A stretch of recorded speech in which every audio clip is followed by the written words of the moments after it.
Otso Diretso balances the good and the bad of Aquino's endorsement. Nangako inte on wala muna akong sa sabayhan muna, baka sabayhan nangugiloako, kaya pinagbagyan ko sila, datlong te on muna bago ako nagsalita, said former President Benigno Aquino III on Saturday, February 23. And the time to speak lengthily just happened to be during a rally for the 33rd anniversary of the People Power Revolution, where Aquino tried to convince voters that the better choice for the Senate would be the Otso Diretso team rather than President Rodrigo Duterte. Is it a good idea to put the Aquino brand in a slate that's already struggling according to pre-election surveys? I think so.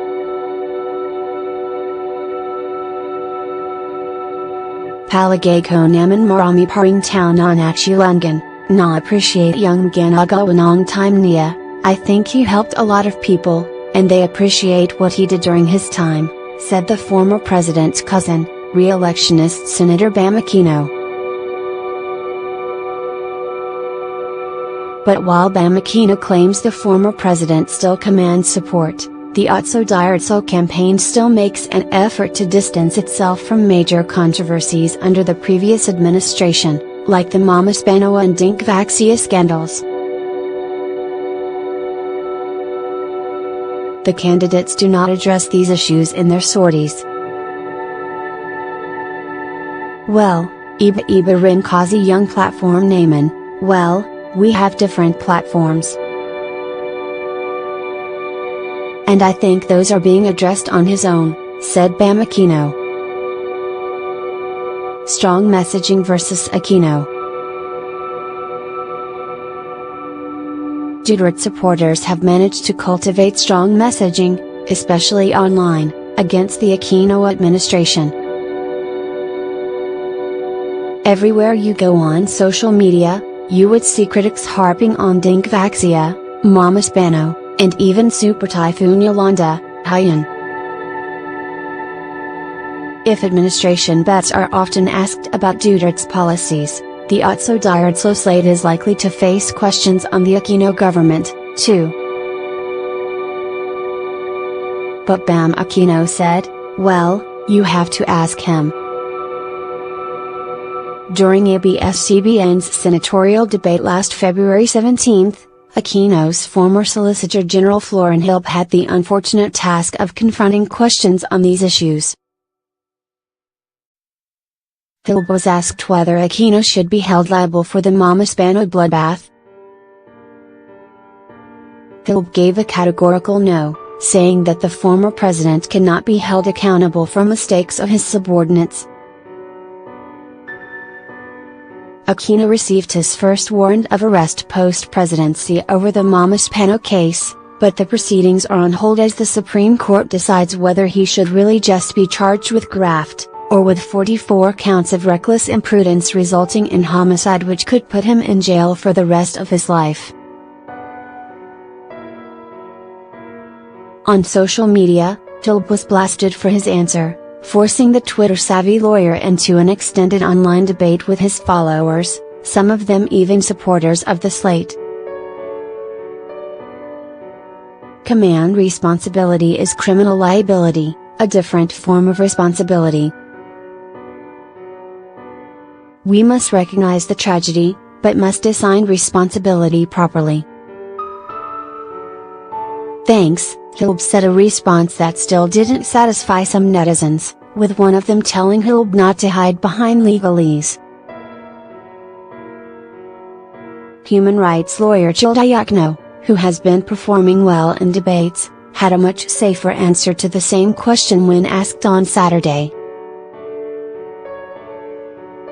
I cannot put myself in the seat of the judge, kung dapat may prusa ba yan.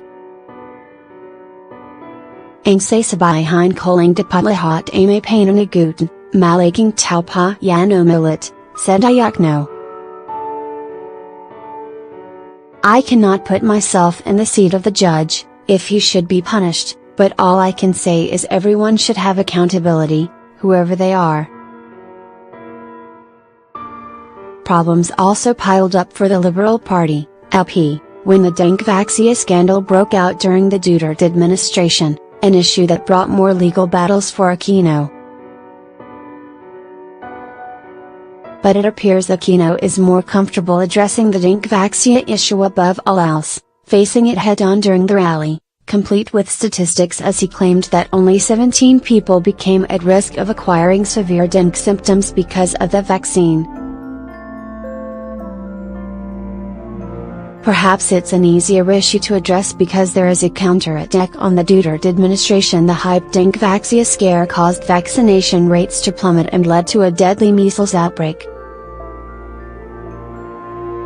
Aquino turned the pressure on Malacanan to disown Chief Public Attorney Persida Acosta and help the Department of Health with its bid to regain public trust in vaccination. Marambang nagkuwestayan, balita kung gahoni hindi kinuwestayan, pinagtanggol pa yung gananagot, Aquino said. Did anyone question her claims? I heard she wasn't questioned, and they even defended her. Midterm polls as a test.